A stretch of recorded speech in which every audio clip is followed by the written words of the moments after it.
Late night diner in Zootopia. Neon lights flicker. The gang sits in a booth, whispering as rain taps the windows. Finnick, smirking. All right, carrots. Ever hear the one about the hairless monkeys? Judy, narrowing eyes. You mean humans? Yeah, I've heard whispers. Clawhauser, leaning in wide-eyed. My grandma swore they were real, said they ruled the world before us. Nick, rolling his eyes. Sure, and then what? They just poofed out of existence? Judy, voice low, serious. No, they destroyed themselves, and it started with Project Eden. The table grows quiet, a flicker of thunder outside. Judy continues. Judy, humans pushed Earth to the brink. Wars, famine, pollution. So their scientists built Project Eden, a plan to reset the world.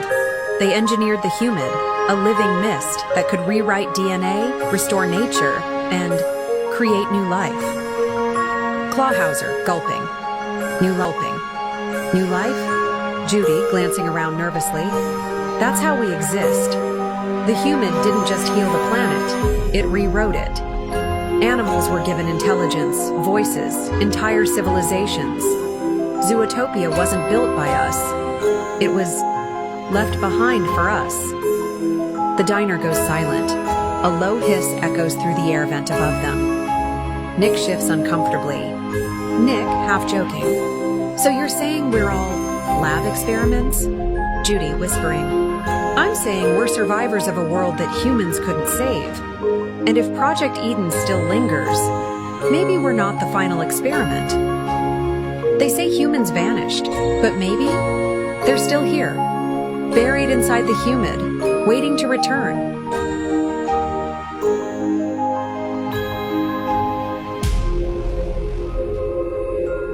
Nick, leaning back, sly grin but eyes sharp.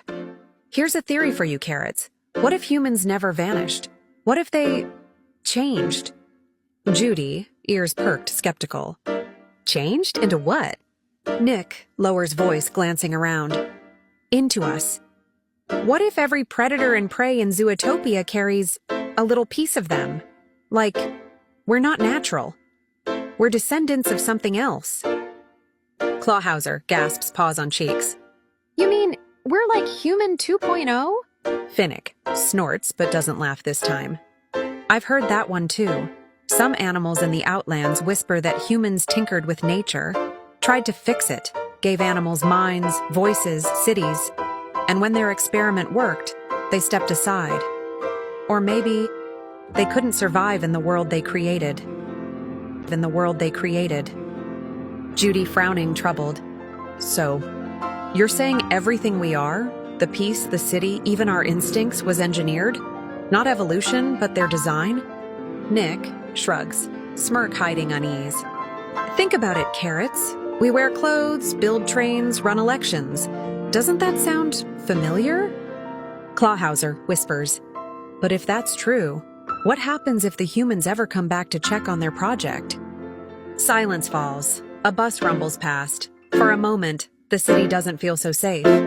Finnick muttering, maybe they already did. Maybe they walk among us, watching, waiting, in plain sight.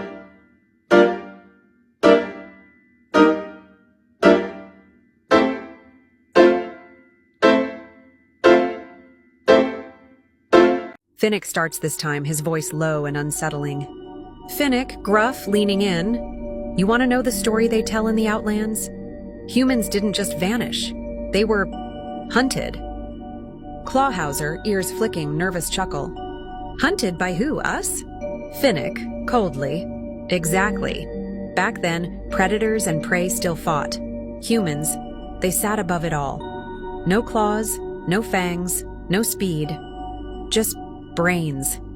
They controlled the food, the land, the rules. And the animals hated them for it. Nick, ears twitching, smirk fading. So what, one day the animals decided they'd had enough? Finnick, nodding, eyes narrowing. Picture it. Thousands of tusks, claws, and teeth all turning on their masters. The first true prey and predator alliance. They didn't build Zootopia out of peace, Judy. They built it out of blood. Human blood. Judy, eyes wide, whispering. That would mean our entire city stands on a massacre. Clawhauser, voice trembling. But if that's true, where are the bodies? The bones? The proof? Finnick, low, almost growling. Buried. Burned. Erased. Predators ate them. Prey buried the rest. And some say, a few humans escaped. They hide underground, in tunnels deeper than the subway lines, waiting for the day they crawl back up, pale and angry to take revenge. The table falls silent. A gust of wind rattles the diner windows. Somewhere in the distance, a low creak echoes, like something moving beneath the streets. Nick, forcing a smirk, though his tail flicks nervously. Well, carrots, let's just hope they don't like fox meat.